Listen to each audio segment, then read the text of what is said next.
Hello बच्चों, good morning. देखिए, आज जो हमारा टॉपिक है वो है सल्फर के अयस्क। क्या मैंने हेडिंग बोली है? सल्फर के अयस्क। तो सल्फर के कौन कौन से अयस्क हैं वो आपको थोड़ा देखना पड़ेगा, समझना पड़ेगा। ध्यान देखना। पहला है विषम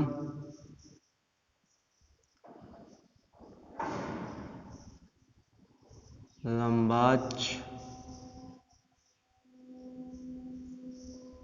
सल्फर। ओके, विषम लंबाच सल्फर। इसी का दूसरा नाम है आर्थो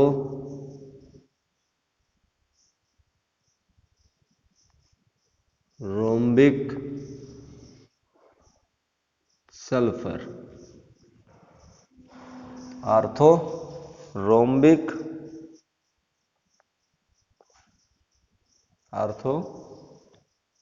रोम्बिक सल्फर। ठीक, इसका एक और नाम है अल्फा सल्फर। इसका एक और नाम है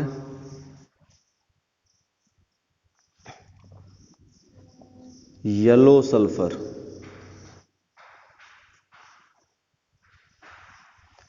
तो ये एक ही सल्फर के चार नाम है बेटा, आपको ये याद करने पड़ेंगे। विषम लंबाच sulphur, orthorhombic sulphur, alpha sulphur, yellow sulphur. दूसरा होता है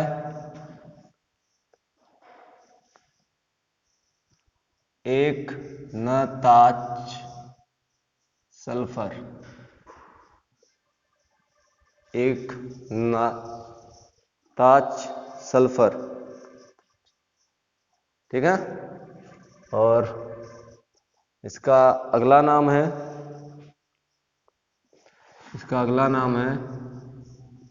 mono clinic sulphur. Monoclinic sulphur. इसका अगला नाम है बीटा सल्फर। इसका एक और नाम है प्रिज्मेटिक सल्फर। क्लियर? तो विषम लंबाच सल्फर के ये नाम है, तीन नाम है।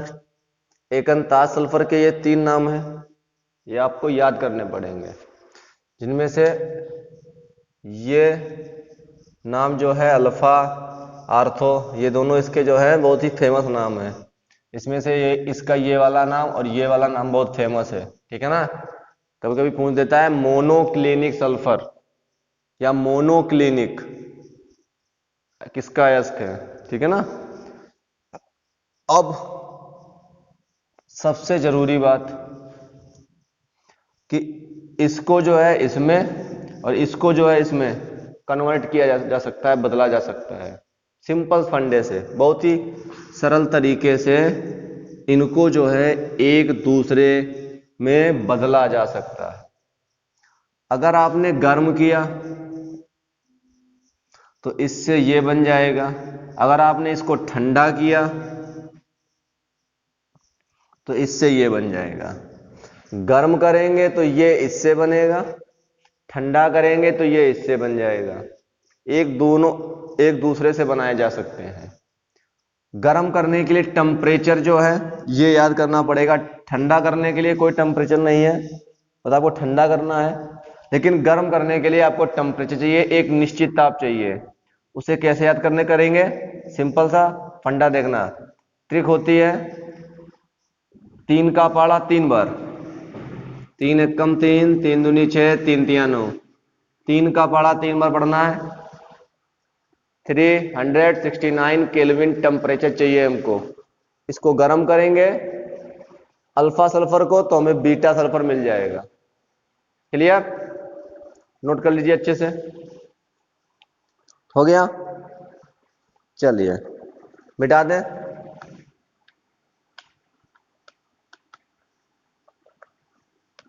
आगे देखिए, आगे हम बात करेंगे संरचना की।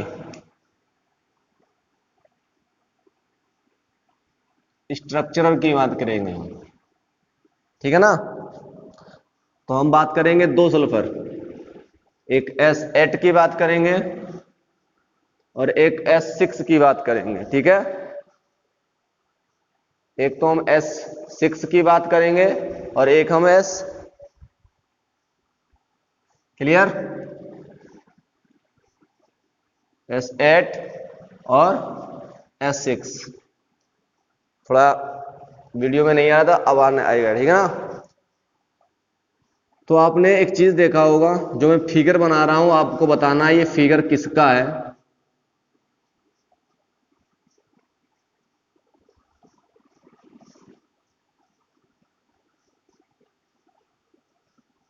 अब आप देख सकते हैं ये फिगर किसका है, देख लो, अच्छे से समझ में आ रहा होगा कि किसका फिगर है। किसका है? ये एक क्राउन है, इसलिए इसको बोलते हैं क्राउन शेप। यानी कि जो सल्फर 8 है ना, एक यहां पे, एक यहां पे, एक यहां पे, एक यहां पे, यहां पे, जहां जहां पे जोड़ है, बन गया। और इसको अगर आप बड़ा बनाओगे ना तो देखो बेटा, एस एस एस एस और एस, इनको मिला दो, 5 सल्फर हो गए।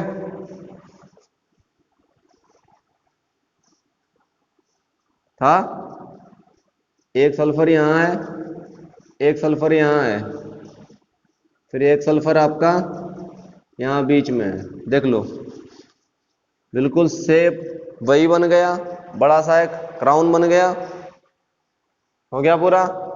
तो S8 की संरचना क्राउन शेप में होती है, यू नोट कर लीजिए, बना लीजिए, वेरी इंपॉर्टेंट।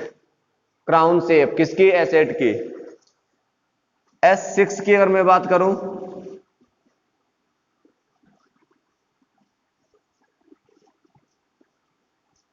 तो आपने ये देखा होगा, और बेहतर बना देता हूं मैं। क्या है ये? देख लो, चेक कर लो पूरा।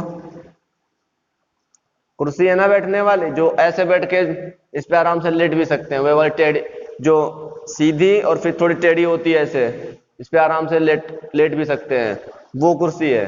इसलिए इसके आकार को, इसकी शेप को बोलते हैं चेयर शेप, कुर्सी आकृत, ठीक है ना?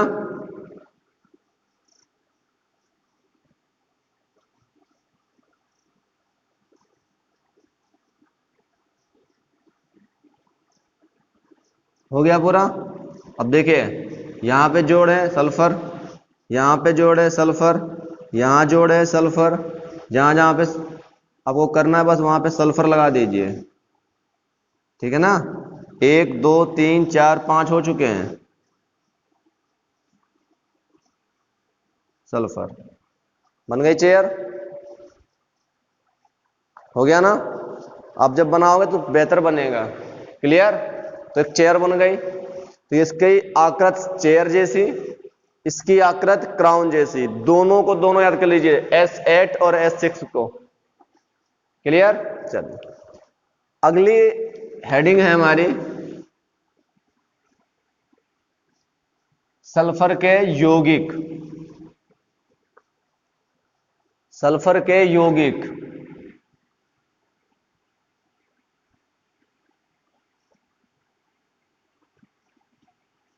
सल्फर के यौगिक यानी कि कंपाउंड। अच्छे से नोट कर लीजिए, सल्फर के यौगिक। जैसे ही नोट हो जाए बता दीजिए। पड़ गई हेडिंग? चलिए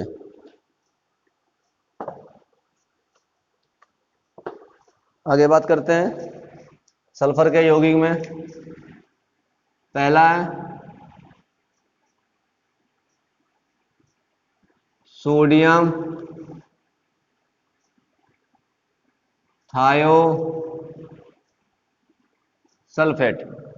क्या मैंने नाम बोला है? Sodium thiosulphate. क्लियर है ना? Sodium thiosulphate.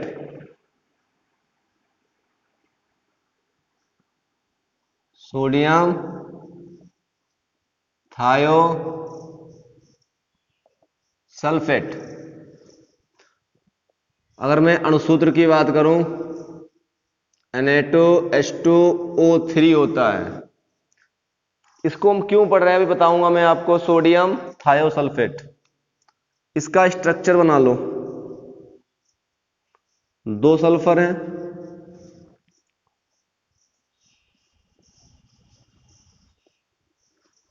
हो गया। अब देखिए सल्फर एक बार में दो बॉन्ड बनाता है, वैलेंसी पूरी नहीं है। एक सोडियम यहां आ जाएगा, ये इलेक्ट्रॉन देगा और ये इलेक्ट्रॉन लेगा। ऑक्सीजन की वैलेंसी नहीं पूरी कि दो बॉन्ड बनाता है, तो एक सोडियम इसके पास आ जाएगा, एक इलेक्ट्रॉन देगा एक इलेक्ट्रॉन लेगा। बन गया स्ट्रक्चर। अब बाकी जो आप दिखाना चाहो, जिसको हम लोन पेयर बोलते हैं, आप दिखा सकते हैं। ठीक है,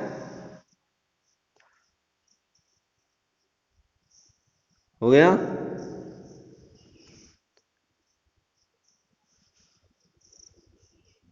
क्लियर? बन गया। ये स्ट्रक्चर है सोडियम थायोसल्फेट का।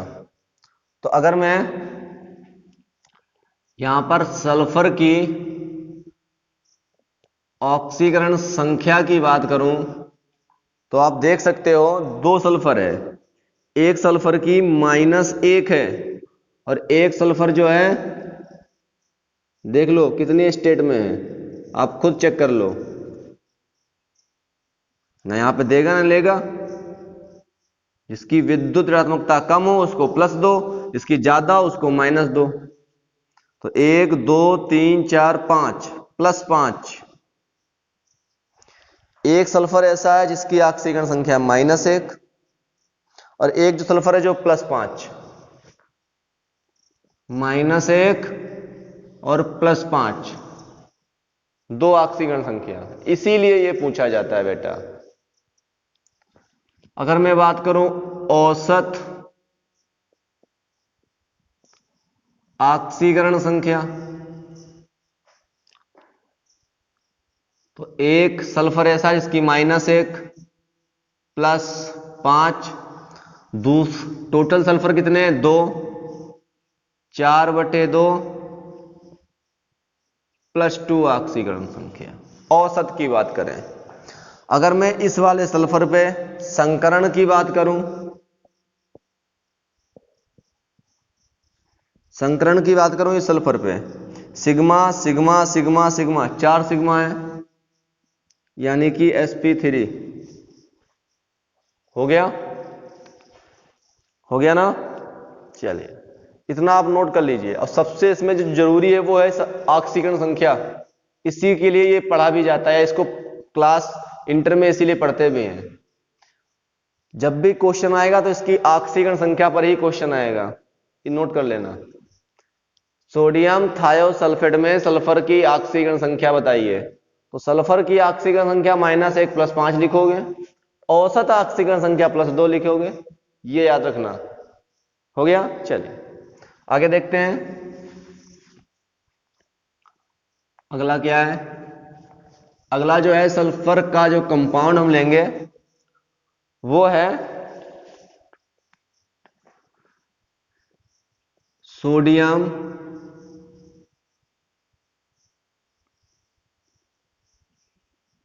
टेट्रा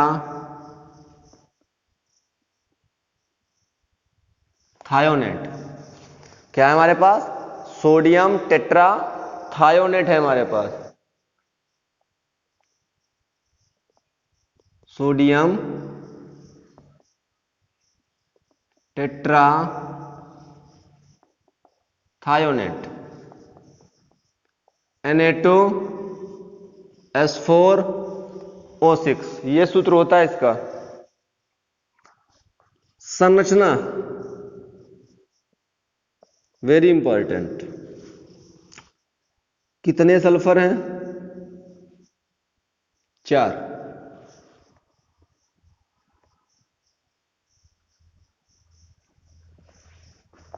ये लीजिए, हो गया। ऑक्सीजन की वैलेंसी 2 होती है। अब देख सकते हो इन दोनों की वैलेंसी पूरी नहीं है, तो एक सोडियम इसको दे दो, एक सोडियम इसको दे दो। सोडियम मेटल है, इलेक्ट्रॉन दान करेगी।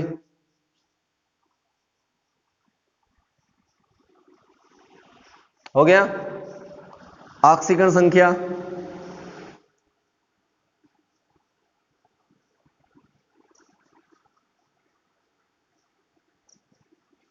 ऑक्सीकरण संख्या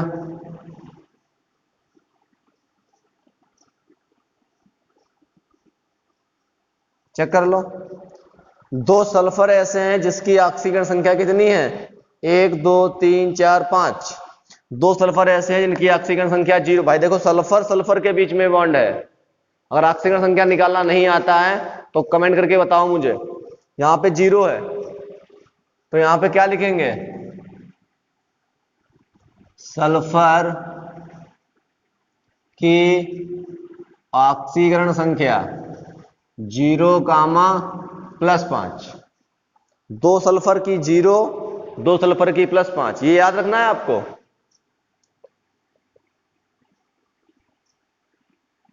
औसत ऑक्सीडेशन नंबर, औसत बोलो। 2 सल्फर ऐसे हैं जिनकी क्या है? +5, +5, +5। 2 सल्फर कैसे हैं? 0 हैं। टोटल सल्फर कितने हैं? 4। 10/4, 5/2, 2.5। औसत ऑक्सीकरण संख्या 2.5। और अगर सल्फर की सिंपल साधारण ऑक्सीकरण संख्या 0, +5। 2 की 0, 2 की +5। यही इसमें जरूरी है। संकरण तो आप खुद निकाल लोगे। संकरण इस वाले सल्फर पे और इस वाले सल्फर पे sp3 है। देखो 1 2 3 4 सिग्मा है। इस पे और इस पे क्या है? 1 2 2 सिग्मा यानी कि sp। 2 सल्फर पे sp और 2 सल्फर पे sp3 संकरण है। क्लियर? क्लियर हो गया? चलिए मिटा दें।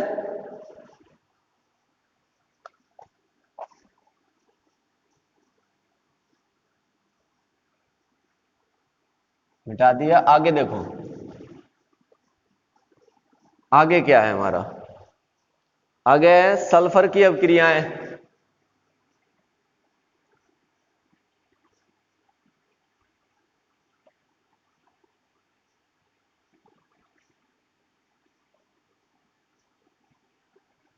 सल्फर की अभिक्रियाएं, ध्यान देना बोर्ड पे। पहली रिएक्शन, सल्फर की NaOH के साथ करवा रहे हैं, ठीक है ना? NaOH, sodium hydroxide. तो सबसे पहले Na2S बनता है और Na2H2O3 बनता है। बाकी क्या बचा? जल, सोडियम सल्फाइड, सोडियम थायो सल्फेट, नाम बता चुका हूं। बैलेंसिंग,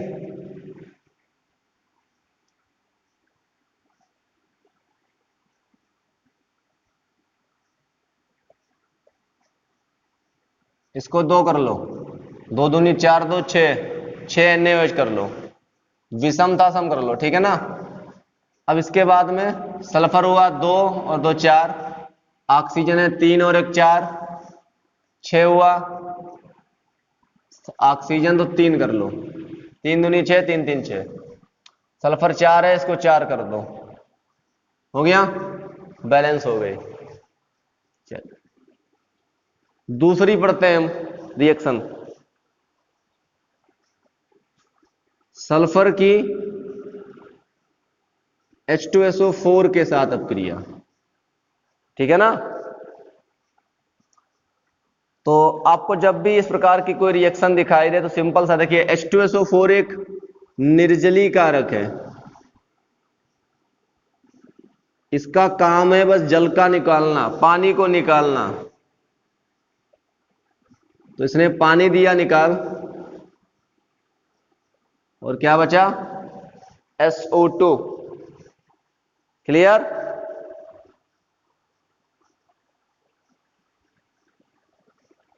यहां पर जो ये SO2 प्राप्त होती है ये लाइट येलो होती है,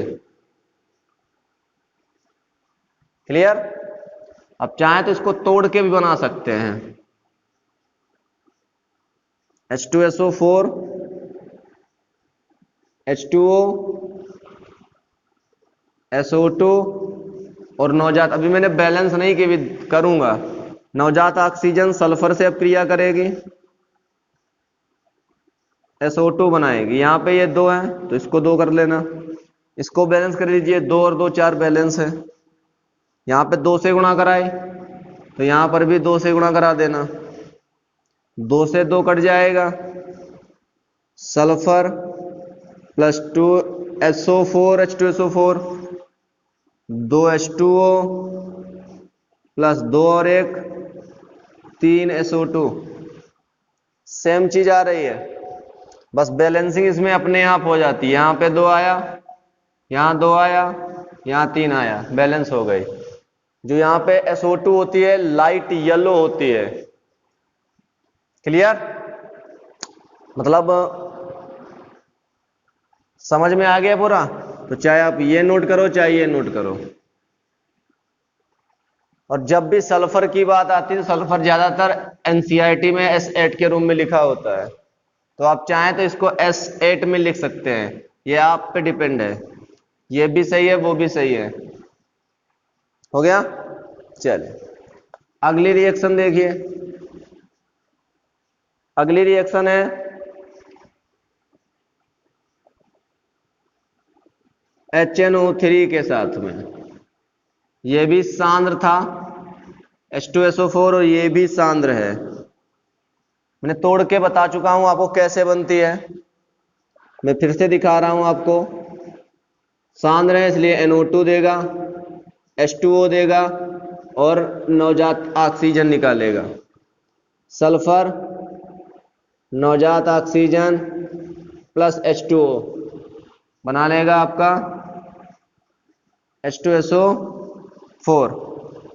कितना यहां पर है, 1 2 4, 3 कर दो, 3 और 1 4 बैलेंस, यहां पे 3 है तो पूरी समीकरण में 3 से गुणा करा दो, तो 3 से 3 कट जाएगा आपका, सल्फर प्लस 3 HNO3, क्लियर हो गया, एरो का निशान 3NO2 H2SO4 प्लस 3 में से 1 जाएगा, 2 H2O बचेगा।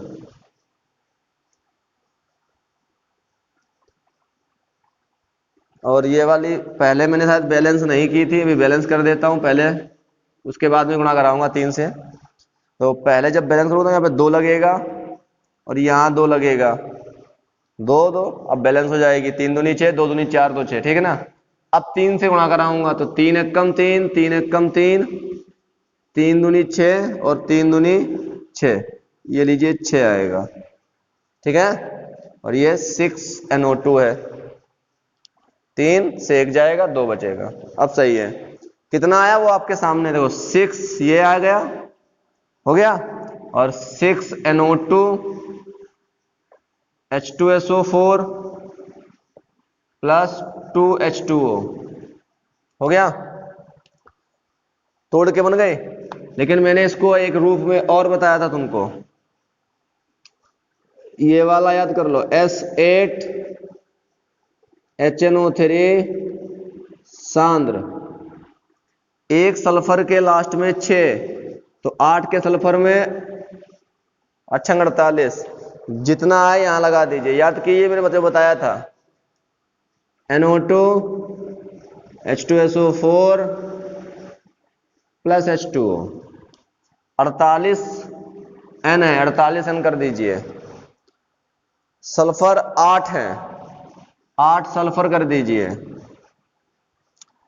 अब चेक कर लीजिए, 8 दूनी 16, 16, 48 में से 16 चला गया, कितना बचा? 32 बचा। 16 कर दे, 16 दूनी 32 और 16 48 हो जाएगा। तो ये रिएक्शन जो है इस प्रकार से होती थी, मैंने लिखा रखी है सब कुछ आपको, ठीक है ना। तो चाहिए लिखो, चाहिए लिखो, सेम कंडीशन वही है।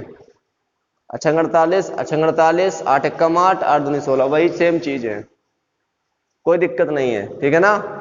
दोनों लिख लेना चाहो तो दोनों लिख सकते हो, एनसीईआरटी तो यही लिखती है। क्लियर? आगे देखिए अगली रिएक्शन। अगली रिएक्शन है हमारे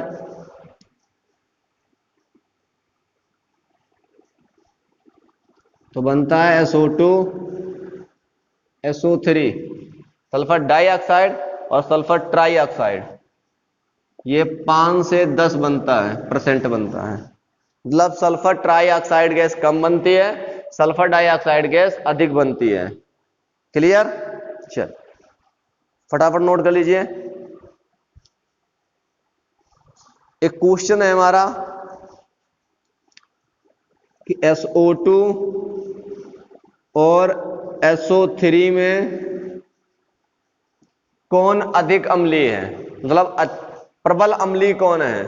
भाई इसको डालोगे तो ये भी अम्ल बनाएगा, इसको डालोगे तो ये भी अम्ल बनाएगा पानी में। तो अब कौन अम्लीय है कैसे पहचानोगे? यहां तो सिंपल सा बता सकते हो कि भाई H2SO4 प्रबल अम्ल होता है। जब H2SO4 प्रबल अम्ल है तो यानी कि ये दुर्बल हो गया इससे, यानी कि SO2 जो है दुर्बल है और SO3 प्रबल है, यानी कि ये प्रबल अम्लीय है, ये इससे कम अम्लीय है। तो यहां पे सिंपल सा फंडा है कि SO3 प्रबल अम्लीय है SO2 की तुलना में। लेकिन आगे जब क्वेश्चन आएंगे तो उनको कैसे करोगे? उनको करने के लिए, यानी कि इस प्रकार के क्वेश्चन करने के लिए सिंपल सा फंडा है ऑक्सीकरण संख्या।